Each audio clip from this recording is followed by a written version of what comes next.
তো বন্ধু, তুমি যদি হিরো এক্সট্রিম 125 এর বাইকটিকে কিনতে চাও অথবা তুমি ভেবে রেখেছো এই বাইকটিকে এখনো পর্যন্ত কিনবে বলে, তাহলে তোমার জন্য এই ভিডিওটি অনেকই ইম্পর্টেন্ট। হিরো এক্সট্রিম 125 এর বাইকটি সত্যি কি ভালো নাকি ভালো না, নাকি এই বাইকটিকে তুমি কেনার পর তোমার টাকাটাই না জলে চলে যায়, সবকিছু পুরো ডিটেলে ডিসকাস করব এই ভিডিওটির মাধ্যমে। তো বন্ধু, ভিডিওটা খুব ছোটই হবে, আর সম্পূর্ণভাবে তুমি যদি ভিডিওটা পুরো না দেখো তাহলে তুমি কিছুই বুঝতেই পারবে না। আশা করি তুমি সম্পূর্ণভাবে পুরোই দেখবে।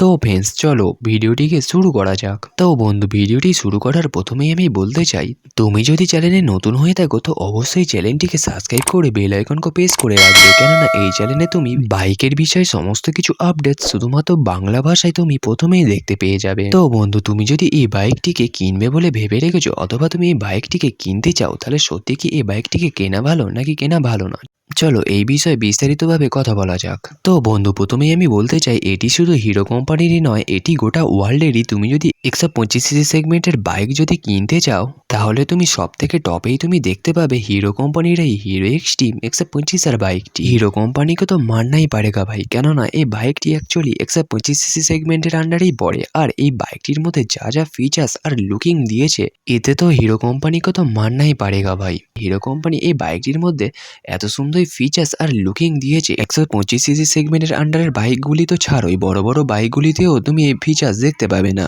সব থেকে বড় কথা হচ্ছে এই বাইকটির ফিচার্স, লুকিং আর প্রাইস তিনটেই পুরো সেম। দেখো ভাই, এই বাইকটিতে ইঞ্জিন ক্যাপাসিটি থেকে ব্রেকিং সিস্টেম আর মিটার ক্যাপাসিটি পুরো হাই টেকনোলজির সঙ্গে দেখতে পাবে, আর তার সঙ্গে এই বাইকটিতে লাইট ক্যাপাসিটিতেও প্রজেক্টর লাইটের ফিচার্স দেয়া আছে। একবারও ভেবে দেখো বন্ধু, এই বাইকটি 125cc সেগমেন্টের আন্ডারে পড়ে, তারপরেও হিরো কোম্পানি এই বাইকটির মধ্যে এত সুন্দর ফিচার্স আর লুকিং আপডেট করেছে। এর থেকে আর বড় কিছু আর কি হতে পারে? 125cc সেগমেন্টের আন্ডার বাইকের মধ্যে এত কিছু ফিচার্স, এটি একটি অবাক করাই কাণ্ড। তো বন্ধু, এবারে তোমরাই ডিসাইড করো এই বাইকটিকে কিনবে নাকি কিনবে না। তো বন্ধু, ভিডিওটিকে এখানেই সমাপ্ত করলাম। আশা করি তোমাদের সকল ডাউটই ক্লিয়ার হয়েছে, আর ভিডিওটি দেখে যদি তোমার হেল্পফুল মনে হয় তো অবশ্যই একটি লাইক করে দিও। দেখা হচ্ছে নেক্সট ভিডিওয়।